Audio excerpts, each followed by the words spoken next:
Hello everyone, welcome to dynamic study और this is the quiz number 7।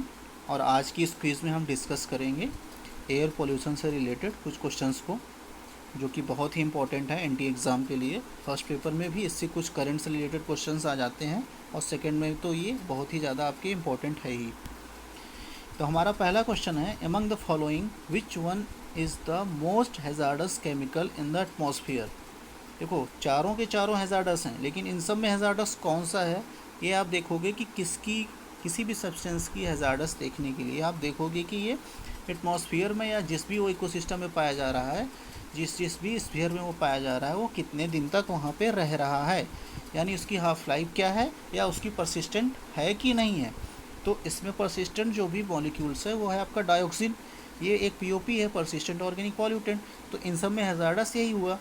Carbon monoxide तो आपका criteria pollutant है, जो एयर पोल्यूशन का प्राइमरी पॉल्यूटेंट है। हेलॉन्स और सीएफसी ये ग्रीन हाउस गैसेस हैं। अब इसमें सही आंसर हुआ इसका डाइऑक्सिन। देखो, डाइऑक्सिन के जो सोर्सेस होते हैं वो आपका वोल्केनिक इरप्शन हो जाता है, फॉरेस्ट फायर हो जाता है, पेपर, पेस्टिसाइड्स, स्टील हो जाते हैं। और मैंने आपको सॉलिड वेस्ट मैनेजमेंट में ही बताया था कि इंसनेशन, जब वेस्ट का इंसनेशन किया जाता है तो यही उसका एक डिमेरिट है वेस्ट इंसनेशन का, कि वहाँ से डाइऑक्सिन निकलती है। इंसनेशन ऑफ पीवीसी यानी पॉलीविनाइल क्लोराइड की जो प्लास्टिक, जो पाइप्स बनाई जाती हैं प्लास्टिक्स की, वो उस वहाँ से निकलता है। थर्मल पावर प्लांट से भी निकलते हैं। इससे बहुत सारे डैमेज हो सकते हैं। आपका लीवर डैमेज हो सकता है, रिप्रोडक्टिव ऑर्गन डैमेज हो सकते हैं, हार्ट से के सर्कुलेशन में कुछ भी, ब्लड सर्कुलेशन में प्रॉब्लम आ सकती है, क्योंकि ये एक तरीके का परसिस्टेंट ऑर्गेनिक पॉल्यूटेंट है। अगर ह्यूमन बॉडी में आ जाता है तो 5 से 11 साल की रेंज में आपकी बॉडी में ईजिली परसिस्टेंट बना रहेगा, और इसके अंदर बायो मैग्नीफाई करने की या बायो एक्यूमुलेट होने की, यानी एक फूड चेन से दूसरे फूड चेन में ईजिली मूव कर सकता है ये। हमारा दूसरा क्वेश्चन है, the reaction of oxygen molecules gives 2O which occurs in the stratosphere does not occur in the troposphere to produce ozone due to। देखो, ये कह रहा है कि आपका स्ट्रेटोस्फीयर में जो ओजोन बनता है वो ये इसलिए ऐसे बनता है कि ऑक्सीजन के दो मॉलिक्यूल्स, दो सिंगल ऑक्सीजन के मॉलिक्यूल्स में ब्रेक हो जाते हैं। लेकिन यही सेम रिएक्शन आपको ट्रोपोस्फीयर में क्यों नहीं होता है? इसका आंसर जान लो, एक्सप्लेनेशन में करता हूँ। Absence of wavelength 242 nanometre radiation. अब हम जाने कि जो रिएक्शन आपका, जिस रिएक्शन के द्वारा स्ट्रेटोस्फीयर में ओजोन का फॉर्मेशन हो रहा है, उस रिएक्शन से आपका ट्रोपोस्फीयर में क्यों नहीं हो रहा है। हम 3 लेयर्स को जानते हैं, UVA, UVB और UVC। अब इनकी रेंज जो होती है 180 से लेके 400 नैनोमीटर तक होती है। ये आप सभी को पता ही होगा कि ओजोन लेयर जो हमारी 25 से 30 किलोमीटर की रेंज में पाई जाती है, 10 ppm कंसनट्रेशन, इसी का ज़्यादा कंसनट्रेशन होने की वजह से यही एक ओजोन लेयर है जो UVB और UVC को एब्जॉर्ब कर लेती है, जबकि उसको स्ट्रेटोस्फीयर में इस वेवलेंथ की एनर्जी इस रिएक्शन को फॉर्म करने के लिए मिल रही है। चैपमैन साहब ने बताया था कि जो O2 मॉलिक्यूल्स की बॉन्ड एनर्जी होती है 498 किलो जूल की, वो कॉरस्पॉन्डिंग एनर्जी होती है 240 नैनोमीटर, कॉरस्पॉन्ड करती है 240 नैनोमीटर की रेंज के वेवलेंथ या यूवी फोटान जो भी मिलेगा। तब उसका मॉलिक्यूल जो होता है ऑक्सीजन का, उसकी बॉन्ड एनर्जी होती है वो ब्रेक हो जाती है। बॉन्ड ब्रेक होने की वजह से दो मॉलिक्यूल्स ऑक्सीजन, नवजात ऑक्सीजन, इन्फेंट ऑक्सीजन या रिएक्टिव ऑक्सीजन जो भी बोलते हैं, वो निकलता है, जो ऑक्सीजन से रिएक्शन करके, ऑक्सीजन मॉलिक्यूल से रिएक्शन करके ओजोन बनाता है, यानी O2 से O रिएक्शन करके O3 बनाता है। लेकिन ट्रोपोस्फीयर में क्या होता है, ओजोन B और C को एब्जॉर्ब कर लेता है। जब B और C को एब्जॉर्ब कर लेगा तो उसको ट्रोपोस्फीयर में मिलेगी रेंज 315 से 400 नैनोमीटर, और 400 के बाद सारी 700 तक की नैनोमीटर की विजिबल रेंज की मिलेगी। लेकिन फोटोकेमिकल आपका ओजोन रिएक्ट जो होता है वो आपका ट्रोपोस्फीयर में बनता है, लेकिन पर्टिकुलर टाइम पे बनता है। वो तब बनता है जब NO2 यानी नाइट्रोजन ऑक्साइड का मॉलिक्यूल 390 नैनोमीटर पे डिसोसिएट होकर एक ऑक्सीजन इन्फेंट बनाता है, और वही O2 से रिएक्शन करके O3 मॉलिक्यूल्स बनाते हैं, जो 390 नैनोमीटर पे होता है और पीक टाइम पे होता है जब सन इंटेंसिटी ज़्यादा होती है। तो इसका यही एक रीज़न है कि ट्रोपोस्फीयर में इसलिए नहीं होता क्योंकि उसको 240 नैनोमीटर रेंज की वेवलेंथ ट्रोपोस्फीयर नहीं मिलती, क्योंकि वो UVB और UVC की रेंज में पाई जाती है और वो एब्जॉर्ब कर ली जाती है ओजोन लेयर के द्वारा। तीसरा हमारा है, the most important global sink process for aerosol is. देखो, ग्लोबल सिंक प्रोसेस, एरोसॉल को सिंक करने का कौन सा, यानी उसको एकदम से बैठा देने का, सोख लेने का सबसे अच्छा प्रोसेस कौन सा होता है? वो इंटरसेप्शन है, सेडिमेंटेशन, इम्पैक्शन है, वेट डिपोजिशन है। देखो, इंटरसेप्शन एक ट्रैपिंग मेथड होता है, वो अलग तरीके आप ट्रैप नहीं कर सकते उसको। सेडिमेंट करना, अब एयर जो एरोसोल का मॉलिक्यूल, उसको सेडिमेंटेशन के तौर पे पार्टिसिपेंट नहीं, मतलब यूज़ नहीं किया जा सकता, सेडिमेंटेशन के द्वारा उसको बैठाया नहीं जा सकता। वो सेडिमेंट होकर के इतना हैवी नहीं होता कि वो सेडिमेंट एक लेयर में जा कर के आपको डिपॉजिट हो जाएगा। इम्पैक्शन भी एक तरीके का मेथड होता है, इसमें आपको हाई प्रेशर के द्वारा इम्पैक्ट किया जाता है, लेकिन ये भी एक सही नहीं है। वेट डिपोजिशन बेस्ट मेथड होता है, बारिश हो जाएगी, पानी बारिश हो जाएगी, सारे के सारे आपका एटमॉस्फेयर क्लियर हो जाएगा और सारे मॉलिक्यूल जो एयरसोल होंगे वो बैठ जाएंगे। एयरोसोल मतलब क्या होते हैं? वही आपके डस्ट पार्टिकल हो गए, चाहे वो वोल्केनो से हो गया, चाहे वो डेजर्ट से निकलने वाली धूल हो गई, फॉरेस्ट फायर से निकलने वाला डस्ट हो गया, ह्यूमंस के द्वारा निकलने वाले डस्ट हो गए, जो भी हो गए सारे चीज़ें, ये सारी चीज़ें एरोसॉल के रेंज में आती हैं। इनको पार्टिकुलेट मैटर भी हो जाते हैं, इनको कॉमनली जो होता है एरोसॉल ही बोल दिया जाता है।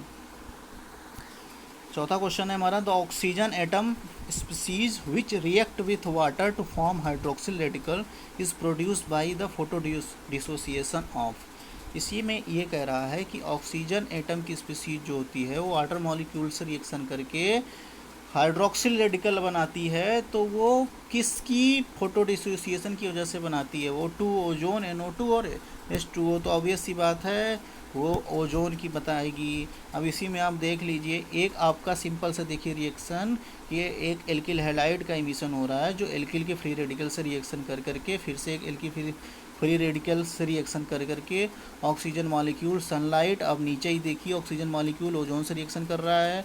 और फिर आप चले आइए, सीधा बढ़ते जाइए, अगर सीरियल में ही बढ़ेंगे आप सेम में, तो RH का इमिशन हुआ और फिर फ्री रेडिकल्स आपका निकला एक तरीके का, जो होता है हाइड्रोकार्बन होते हैं। फिर हाइड्रोकार्बन जो होता है आपका, हाइड्रोकार्बन ऑक्सीजन, फिर हाइड्रोकार्बन ऑक्सीजन का मॉलिक्यूल्स बनकर फ्री रेडिकल्स, फिर यही होते होते आपका ओजोन का डिसोसिएशन हो जाता है। ओजोन का डिसोसिएशन होने की वजह से ही ये हाइड्रोक्सिल फ्री रेडिकल्स बनाते हैं। The predominant bioparticulate allergens in the air are insect debris and house dust mites, pollen grains, fungal spores, animal dander and house dust, wool particles and cockroach calyx।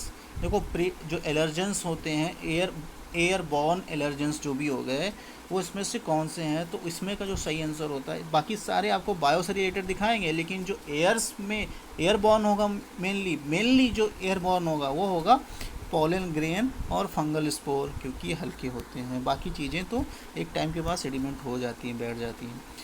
6 number का question है हमारा, natural, ये एक assertion और reason type question है। इस तरीके से क्वेश्चन में आप काफ़ी कंफ्यूज भी होते हैं और इसको काफ़ी गलत भी कर देते हैं।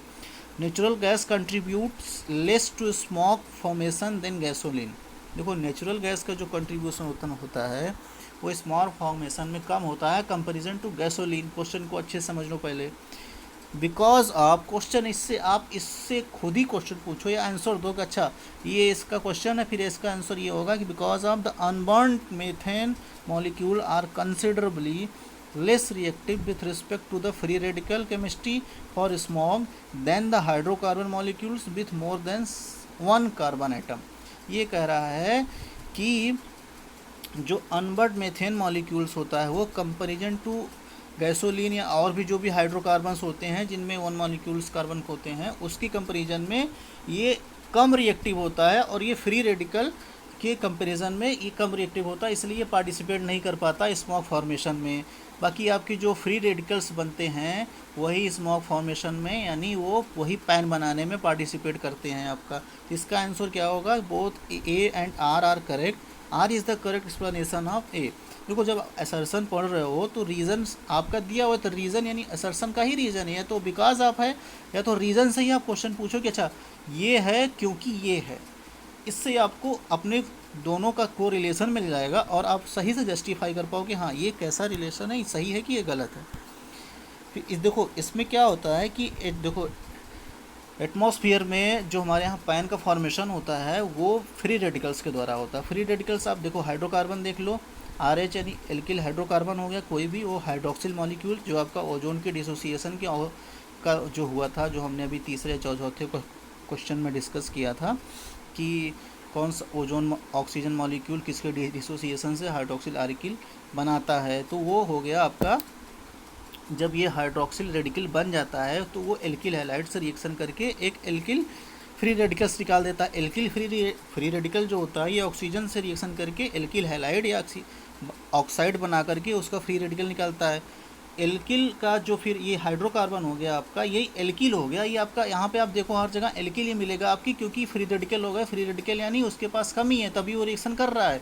किसी इंसान के पास किसी चीज़ के पास किसी चीज़ की कमी होगी तभी रिएक्शन करेगा। जब वो कंप्लीट है, नेचुरल गैसेस क्या होती है उसमें बहुत सारी ओर्स भी होते हैं, चीज़ें भी होती है, कंप्लीट होता है एक तरीके का, ठीक से रिएक्शन में पार्टिसिपेट करने कैपेबल नहीं होता, क्योंकि उसके अंदर कार्बन मॉलिक्यूल्स भी उतने सफिशिएंट नहीं होते हैं। उसके अंदर बहुत सारे ओर्स होते हैं, वो कॉम्प्लेक्स में घिरा रहता है। ओर्स होने की वजह से भी वो एक फ्री रेडिकल्स फॉर्म में नहीं होता, और पैन फॉर्मेशन में या फिर किसी भी चीज़ के स्मोक फॉर्मेशन में एक इंस्टेंट रिएक्शन होता है। वो चाहे वो किसी भी तरीके का पैन देख लो, फोटोकेमिकल या क्लासिकल स्मोक कोई भी देख लो, तो उसमें इंस्टेंट रिएक्शन होता है, और उसके लिए आपको एक फ्री रेडिकल्स की ज़रूरत होती है ताकि इंस्टेंट रिएक्शन हो सके।